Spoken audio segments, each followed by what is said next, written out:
नमस्कार दोस्तों, मेरी channel story of B star में आपका फिर से स्वागत है। हमने अगले एपिसोड में देखा था कि साफ विचार, जिसमें कर्मों है उस पर बहुत जोर लगाया गया है। जिसमें पंडित जी के गुरु दुबे सर है, वो पंडित जी को समझाते हैं कर्म के बारे में, और वो पंडित जी को ये भी समझाते हैं कि वो इतना पोस्ट पे, बहुत ऊंचे पोस्ट पे होने पर भी वो कभी उसमें घमंड नहीं करते। वो सिंपल रहते हैं और कोई भी हेल्प मांगता है तो उसको आता है तो वो मदद कर देते हैं, चाहे उसका काम हो या ना हो। और इसमें यह भी समझाया गया है कि हमें अपने कर्म है ना, वो बहुत अच्छे से करने चाहिए, अच्छी जिम्मेदारी के साथ, अपनी रिस्पॉन्सिबिलिटी के साथ करना चाहिए। ना कि हमें कोई सर्टिफिकेट देंगे कि यहाँ हमारी वाई करेंगे इसलिए हमें कर्म करना चाहिए। हमें अच्छे से, कोई भी बिना फल की आशा के बिना ही हमें अपना कर्म करना चाहिए। यही सच्चा योगी है। यही हमने ये बात अगले वीडियो में देखी। अगले वीडियो में दुबे सर ने पंडित जी को समझाई। आज हम बात करने वाले उस टॉपिक का नाम है किस्मत बड़ी या कर्म। बहुत इंटरेस्टिंग टॉपिक है, आप ये वीडियो ज़रूर पूरा देखना। आपको अपनी लाइफ में बहुत काम आने वाला वीडियो है, जिसमें पंडित जी भगवत गीता के श्लोक के द्वारा हमें समझाएंगे। चलो तो आगे की बात करते हैं। उसके पहले मेरे चैनल को प्लीज़ सब्सक्राइब कीजिए, शेयर कीजिए और बेल आइकन दबाना मत भूलिए, ताकि मेरी वीडियो आप तक पहुंचती रहे और दूसरों को भी इसका लाभ मिले, दूसरों को भी इस वीडियो मिले। पंडित जी के पास उनके गीता ज्ञान के ब्लॉग के एक व्यक्ति का मेल आया था। ऐसे तो मेल तो दिन भर 4-5 आ जाते हैं, जिनमें से गीता ज्ञान के जुड़े क्वेश्चन तो कभी उसके प्रॉब्लम गीता ज्ञान के ज़रिए उसका सॉल्यूशन ढूंढने की बात होती है। लेकिन ये मेल बाकियों के मेल से कुछ अलग था। इसमें प्रॉब्लम तो है ही, पर सॉल्यूशन ढूंढने की चाह भी है। लेकिन साथ में एक ऐसा सवाल भी था जो कभी ना कभी हर किसी के दिमाग में आता है। ये सवाल इंसान कभी खुद से तो कभी अपने क्लोज लोगों से पूछता है, या मोस्टली जिस भगवान को वो मानता है उनसे पूछता है। तो वो सवाल क्या था, इसके लिए हमको वो इस मेल को पढ़ना पड़ेगा। तो अब हम जानते हैं कि उस मेल में क्या था।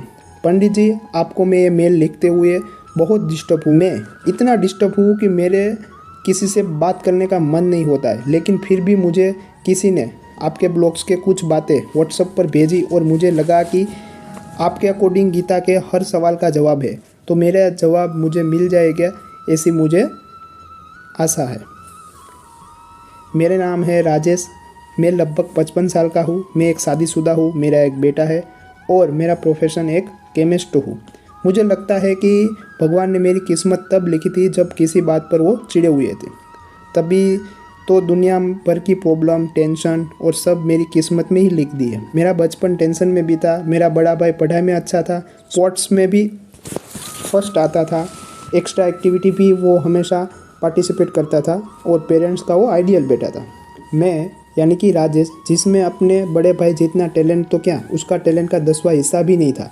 मैं बहुत एवरेज स्टूडेंट था। स्पोर्ट्स के नाम से मुझे चीड़ आती थी और डांस ड्रामा में घबराहट होती लगती थी। मेरे पेरेंट्स को खुद भी इस बात से टेंशन रहती थी कि उनका दूसरा बेटा उनके बड़े बेटा जैसा इंटेलिजेंस नहीं है, और वो उस टेंशन को हर दिन मुझ पर थोप देते थे।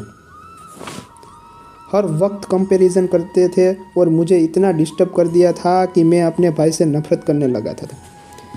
मेरे पेरेंट्स को कभी ये समझ नहीं आया था कि मैं एक इंडिविजुअल हूँ, मेरी अपनी कैपेसिटी और लिमिट है। मैं अपने भाई जैसा नहीं हो सकता और मेरी भी कुछ अलग क्वालिटी हो सकती है। इन सब से मैं इतना फ्रस्ट्रेट हो गया था कि एक बार तो मैं घर से भाग जाने की ठान ली। वो तो बस स्टैंड पर एक पड़ोस के अंकल ने मुझे देख लिया और अपने साथ घर ले आए। लेकिन उसके बाद तो मेरे घर वालों का टॉर्चर और भी बढ़ गया। फिर मैं उन्हें एक आवारा लड़का भी लगने लगा। इस तरह मेरे बचपन का सबसे कीमती टाइम यूं ही वेस्ट हो गया। किसी तरह स्कूल की पढ़ाई तो पूरी की और मैंने फार्मेसी का कोर्स शुरू करना चाहा, तो मम्मी पापा को इसमें भी दिक्कत हो गई। कहाँ कि उनका बड़ा बेटा एक मेडिकल की पढ़ाई कर रहा था और कहाँ छोटा बेटा दवाइयों की दुकान खोलकर एक दुकानदार बनने जा रहा है। उनके इस बिहेवियर ने मुझे बहुत कठोर बना दिया था। अब मैंने ठान लिया था कि चाहे कुछ भी हो जाए, मुझे यही कोर्स करना है।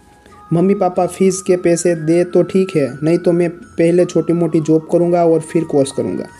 पेरेंट्स से पैसे नहीं देने थे तो नहीं दिए, इसलिए मैंने एक मार्केट में एक शॉप में काम ढूंढ लिया। मुझे इस फील्ड तो में कोई नॉलेज या एक्सपीरियंस तो नहीं था, इसलिए दवाइयों में पैक करने का काम मिला। ये दुकान पड़ोस के एक भैया की थी और मैंने उनसे कहा कि मेरी सैलरी उनके पास ही जमा करके रखे। जिस दिन मेरी फीस के पैसे जमा हो जाएंगे मैं उनसे ले लूँगा। घर में माहौल तो वैसे ही ख़राब था, इसलिए वहाँ रहने में मेरा मन ही नहीं करता था। बस मैं खाली सोने के लिए ही घर जाता था। मेरे पेरेंट्स ने अब मेरे से सारी उम्मीदें छोड़ दी थी, इसलिए उन्हें कोई फ़र्क नहीं पड़ता था कि मैं कहाँ हूँ। 2 साल बीत गए और मेरे कोर्स की फ़ीस जमा होने में बस 2 महीने ही देरी थी कि यहाँ भी किस्मत ने धोखा दे दिया। दुकान के मालिक जो मेरे पड़ोस वाले भैया थे, उनकी एक एक्सीडेंट में डेथ हो गई। उनके बाद उनके बच्चों ने मेरी बात का यकीन नहीं किया कि मेरी 2 साल की सैलरी उनके पास जमा थी। मेरे रिटर्न में तो कुछ लिया नहीं था, इसलिए इस बात का मेरे पास कोई प्रूफ नहीं था। अब तो मैं खाली था, मेरा दिल टूट चुका था और मैं ये तकलीफ किसी से शेयर भी नहीं कर सकता था। मैं अक्सर सोचता था कि मेरी लाइफ में इतनी प्रॉब्लम क्यों है, लेकिन तब एज भी कम थी और फ्यूचर के लिए होप्स भी बाकी थे।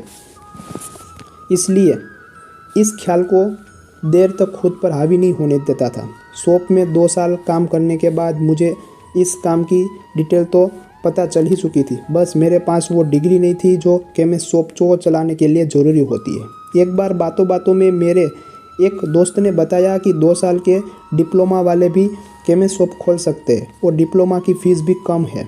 इस बात से मुझे लगा कि एक नई हिम्मत मिली और मैंने आखिर बार मेरे पेरेंट्स से बात करने की कोशिश की, लेकिन उनका जवाब वही था जो 2 साल पहले था।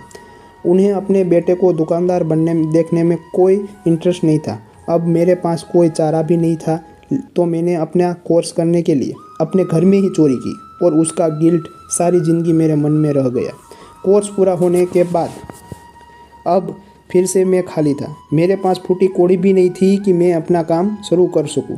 मैंने फिर एक फार्मा कंपनी में काम करना शुरू किया। बहुत मेहनत और ईमानदारी से मैंने काम करता था, ओवर टाइम भी करता था, क्योंकि इसी तरह से पैसा का अरेंजमेंट हो जाए और मैं खुद का काम शुरू करूं। लेकिन इसमें भी बहुत टाइम लगने वाला था। मेरा बड़ा भाई अब तक डॉक्टर बन चुका था, पेरेंट्स उसे बहुत सपोर्ट किया था, अब उसका खुद का क्लिनिक भी था। ये देखकर मैंने अपने हिस्से के पैसे मांगे और एक बार फिर मैंने अपनी ही इंसल्ट करवाई। अब मैं अपनी नौकरी करने लगा। वहाँ मुझे एक लड़का मिला जो बिल्कुल मेरी तरह सोचता था। हमारी गहरी दोस्ती हो गई और हमने लोन लेकर अपनी केमिस्ट शॉप खोलने का सोचा। उसके पास कुछ प्रॉपर्टी थी जिसके बेस पर लोन पास हो गया। आखिर हमारा सपना पूरा हुआ। काम सही से चल रहा था कि मेरे फादर की तबीयत अचानक से ख़राब हो गई। मेरे भाई के पास पैसे तो बहुत थे, लेकिन पेरेंट्स के लिए उनके पास टाइम नहीं था। माँ ने मुझे कभी ताने देकर तो कभी इमोशनल ब्लैकमेल करके उनकी सेवा में लगा दिया। फादर की हालत देखकर मुझे भी दया आती थी। मैं पिछली सारी बातें भूलकर उनकी सेवा में लग गया। उनकी मेडिसिन से लेकर उनका वॉक करना, उसका सेव करना, ये सब काम मैं खुद करता था। 1 साल के बाद फादर की डेथ हो गई और जाते हुए अपनी बची हुई सारी प्रॉपर्टी और सेविंग्स मेरे भाई के नाम कर दी। मुझे अपने फादर के प्यार के 2 शब्द भी नहीं मिले। एक बार फिर मैंने अपने आप से सवाल किया कि आखिर मेरी क्या गलती थी जो मेरी लाइफ में ये सब होता है। खैर, टाइम के साथ मेरा काम ठीक ठाक से चल रहा था। हम पार्टनर अलग हो गए, हमने अपनी अपनी शॉप खोली। लाइफ थोड़ा ट्रैक पर आई तो मैंने अपनी दोस्त से शादी भी कर ली। जब सब सही होना शुरू हुआ था तभी सब खराब होना भी शुरू हो गया। शॉप पर एक लड़की की लापरवाही की वजह से शॉप में एक्सपायरी मेडिसिन पकड़ी गई और शॉप बंद हो गई। एक बार फिर से प्रॉब्लम में था तो उसका कोई सॉल्यूशन समझ नहीं आ रहा था। तब मेरी वाइफ ने हौसला दिया और उनकी ज्वेलरी बेच और अपनी शॉप का केस लड़ा और किसी तरह उस शॉप फिर से खुल गई। मेरा बेटा बहुत समझदार है। मैंने कभी उस पर कोई प्रकार का प्रेशर नहीं डाला है। उसे उसके हिसाब से ही पढ़ने और जीने दिया। आज वो बहुत अच्छी जॉब पर है। अब जब लाइफ में सब कुछ सेटल हो रहा था तो कल ही मेरी वाइफ को कैंसर डायग्नोज हुआ है। ऐसा लग रहा है कि मेरे सब्र का बांध टूट जाएगा। आखिर मेरी क्या गलती थी कि मेरी लाइफ में इतनी प्रॉब्लम आई और कभी सुकून से रह ही नहीं पाया। मैंने तो कभी किसी का बुरा नहीं किया है, तो फिर मेरे साथ ऐसा क्यों? पंडित जी, आप ही इस सवाल का जवाब दीजिए। पंडित जी ने सारी कहानी पढ़ी, समझी और जवाब में गीता का ये श्लोक सुनाया। प्रकृति स्वाम वष्टभ्यहम विसृजामि पुनः पुनः भूतग्रामी मिम कृतस्नम अवशहम प्रकृते वर्षातः। इस श्लोक में भगवान श्री कृष्ण कहते हैं कि मैं सारी प्रकृति को वश में करके बार बार बनाता हूँ और यहाँ सभी प्राणियों को उनके कर्मों के अनुसार जन्म देता हूँ। हम सब ये बार बार भूल जाते हैं कि आत्मा एक शरीर से दूसरे शरीर में जाती है, हर बार पिछले जन्म के अच्छे बुरे कर्म का भार साथ लेकर आती है और इन अच्छे बुरे कर्मों का हिसाब हमें चुकाना ही पड़ता है। अकाउंट तो सेटल करना ही पड़ेगा ना। इस बात को ऐसे समझिए कि कई बार किसी से हम बिना जाने पहचाने भी हमें लगाव हो जाता है, जैसे हम उन्हें पहले से ही जानते हैं, और किसी से बिना बात किए नेगेटिव वाइब्स आने लगती है। कहीं ना कहीं ये हमारे पिछले जन्मों के एक दूसरे के प्रति किए कर्म है। भगवान हमारे साथ कोई दुश्मनी नहीं रखते कि हमारी किस्मत में दुख लिखे। ये तो हमारे खुद के कर्म है जो हमारा भाग्य बनाते हैं।